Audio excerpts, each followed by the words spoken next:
Hi friends, ఇక్కడైతే బీరకాయ తొక్క ఉంది కదా ఫ్రెండ్స్, ఇంకా పొట్టుతో అయితే నేను చట్నీ చేస్తున్నానండి. ఈరోజు అయితే బీరకాయ పప్పు వండాను కదా, ఇంకా ఈ తొక్క కూడా మనం వేస్ట్ చేయకుండా ఇంకా నీట్ గానే కడిగి మనమైతే తొక్క తీసి పెట్టుకుంటాం కదా ఫ్రెండ్స్. ఇంకా తొక్కనైతే నేను ముందుగా అయితే ఆయిల్ వేసేసి కొంచెం అదైతే మనకి ఇంకా బీరకాయ పొట్టు ఉంది కదా, అదైతే నేను కొంచెం ఫ్రై చేశానండి. ఇక్కడ ఇంకా ఫ్రై అయిపోయిన తర్వాత అయితే నేను పక్కకు తీసాను ఫ్రెండ్స్. ఇంకా ఫ్రై అయిపోయిన తర్వాత మనకు కొంచెం అయింది కదా, ఇంకా ఓకే సరిపోతుంది. మనమైతే దీనికి తగ్గట్టుగా మనం కొంచెం పల్లీలు వేసుకోవాలి. నేనైతే ఇంక ఇక్కడ మొత్తం తీసేసిన తర్వాత కొన్ని పల్లీలు వేసానండి. కొంచెమే, ఇంకా దానికి సరిపడా పల్లీలు అయితే వేసాను ఫ్రెండ్స్. ఇంకా అందులో కొంచెం వాటర్ పడ్డట్టున్నాయి ఫ్రెండ్స్, అందుకోసం చిటిపటలు ఆడుతున్నాయి, మొత్తం ఆయిల్ పైకి వచ్చేస్తుంది. ఇంకా అలాగే నేనైతే పచ్చిమిర్చి కూడా ఒక 10-12 అట్లా వేసుకున్నానండి. ఇక్కడ వెల్లుల్లిపాయలు, జీలకర్ర, కరివేపాకు కూడా వేసి మంచిగా ఫ్రై చేయాలండి. ఇంకా కొంచెం పసుపు కూడా వేసాను ఫ్రెండ్స్. ఇంకా ఇక్కడ అన్ని పచ్చివాసన పోయేంత వరకు అయితే కొంచెం మంచిగా మగ్గించుకోవాలండి ఆయిల్లో. ఇంకా ఒక 2 టమాటోస్ అయితే నేను పెద్దవి కట్ చేసి వేసానండి.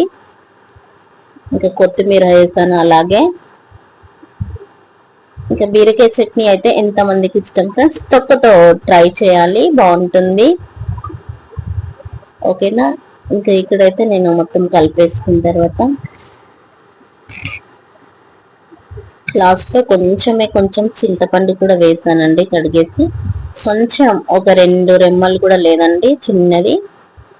ఎందుకంటే టమాటాలు చాలా ఎక్కువ అయింది కదా మనకి, ఇంకా మళ్ళీ చింతపండు ఎక్కువ వేస్తే చాలా పుల్లగా అయిపోతే అయితే తినాలనిపించదు. కమ్మగా ఉండాలి ఎప్పుడు చట్నీ.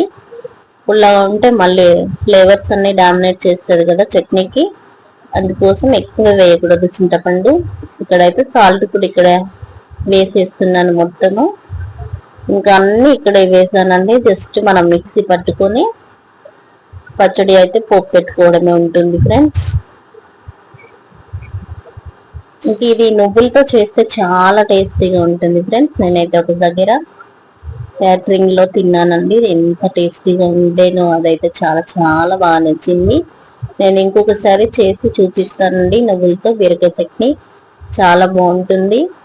ఇంక ఇక్కడైతే అన్ని చల్లగా అయిపోయిన తర్వాత నేనైతే మొత్తం మిక్సీ అయితే పట్టాను ఫ్రెండ్స్. ఇంకా కొంచెం పచ్చగా ఉందనేసి కొంచెం ఒక చిన్న గ్లాసులో సగం అన్ని వాటర్ వేసి అయితే మళ్ళీ నేను మెత్తగా రుబ్బానండి. ఇంకా